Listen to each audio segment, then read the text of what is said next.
The fleeting triumph Turul had felt was abruptly shattered by the threatening sound of a guard's hurried footsteps, echoing in the grim prison. The rhythmic clatter of boots on stone stairs shot through the heavy silence, jolting the erstwhile captive from his victory.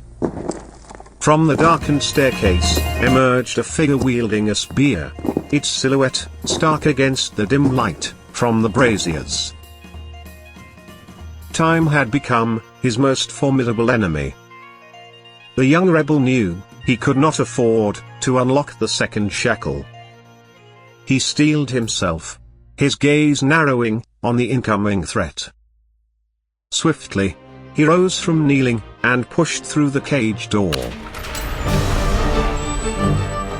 Under the flickering light, Turul's figure stood tall, his wrist shackles glinting ominously. The guard's eyes widened in surprise as he saw the captive warrior standing unbound. An imposing figure, despite his remaining bondage. The guard reacted swiftly, despite his surprise, lunging forward with his spear. But the resilient fighter, already braced for the attack, met the assault with a fluid grace that belied his hardened demeanor. He moved like the great Turul, his movements echoing the bird's fluidity, precision, and lethal power. He sidestepped the initial lunge, his shackled wrists coming up to deflect the spear's shaft, driving the fatal point away. Turul moved with artistry that was as deadly as it was beautiful, embodying his namesake's predatory agility and aerial dominance. Fending off another strike, the enslaved warrior swerved his body to dodge the spear with one shackled wrist. Simultaneously, he thrust his other wrist forward, driving the spikes into his opponent's exposed midsection.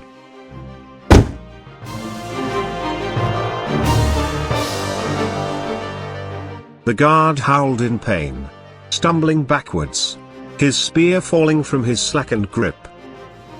Turul's resolute gaze followed that painful collapse to the floor, but his satisfaction was short-lived.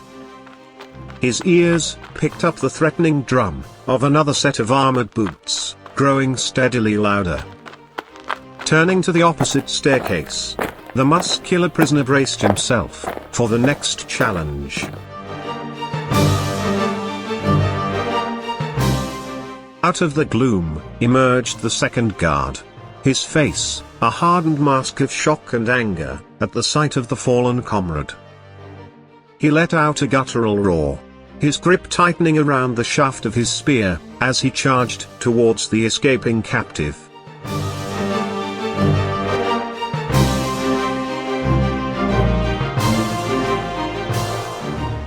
Turul, baring his teeth in a grim smile, braced himself. His body was tensed, primed for the coming clash.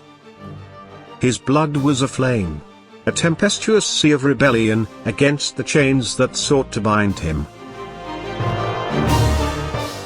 As the second guard rushed towards him, his stance shifted subtly.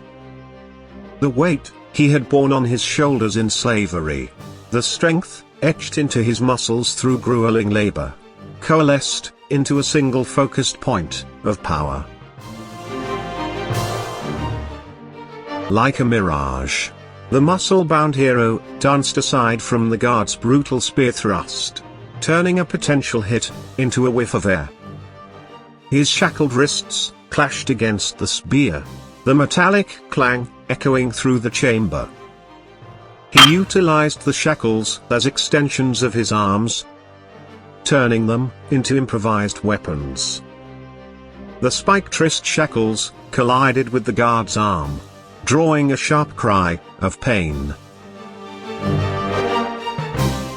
However, the second guard was more experienced and recovered quickly, refusing to be thrown off by the prisoner's surprising resistance.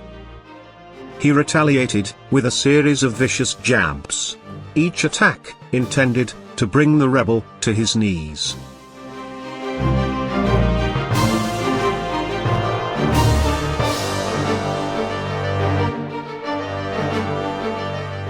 Yet, Turul, like his namesake, danced away from each attack, his movements fluid, almost ethereal. Then, his face hardened, as the first guard staggered back to his feet, reclaiming his spear. Now, it was 2 against 1.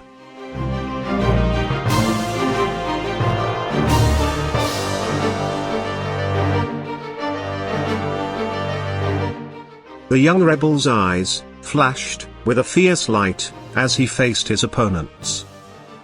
He was outnumbered and outweaponed, but he was not outclassed. His muscular body, honed by brutal labor and relentless training, was a weapon in itself, and his spirit, unbroken despite the harsh realities of his captivity, was his shield. One of the guards attacked, and Turul's body sprung into action. His arms, sinewy and hardened, were like coiled springs, lashing out to counter the sharp weapon. His shackled hands deflected the attacks and delivered powerful counterstrikes. The other joined the fray, brandishing his spear with vicious intent. The enduring fighter responded with speed and precision. His well-defined abdominals were the fulcrum of his movements, bending and flexing with each attack and evasion. His pectorals contracted and relaxed, helping him duck and sidestep, keeping him one step ahead of his enemies. Though partially restrained, his lower body played an essential role in his defense. His right leg, sturdy and thick with muscle, was freed from the iron clasp of the shackle. It served as his primary source of propulsion and stability. His right thigh was like a piston, driving him forward and backwards, matching the guard's pace with surprising agility. On the other hand, his left leg bore the weight attached to the shackle, its mobility hindered. Yet, he turned this adversity into an advantage, utilizing it as a strong anchor for his strikes. The muscular fighter was not merely defending himself, but attacking, turning the tables on his enemies. Each punch was born from careful calculation. His torso twisted with every attack, driven by the power from his hardened abdominals and obliques. Although he couldn't deliver a kick with his left leg, each determined thrust of his right knee or stamp of his foot was a blow aimed at the guard's midsection. After an intense back and forth, Turul finally managed to land a swift, brutal punch to the first guard's abdomen. The guard doubled over, gasping for breath, momentarily incapacitated. The brave captive didn't waste the opportunity, swiftly pivoting on his heels and delivering a powerful roundhouse kick to the second guard. The keeper flew back, the air whooshing out of him as he collided with the stone wall and crumpled to the ground, the spear clattering uselessly from his grip.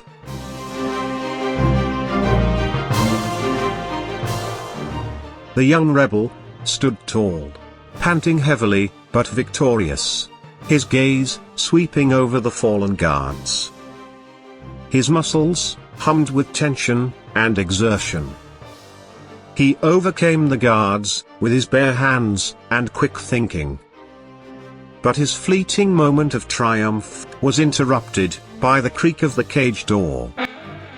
Thomas had recovered.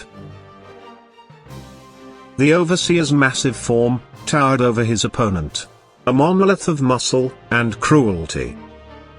His eyes were ablaze with rage and confusion, his gaze sweeping the scene before him, before finally landing on Turul, the spear in his hand, and the unconscious guards at his feet. But Turul was no longer the prey.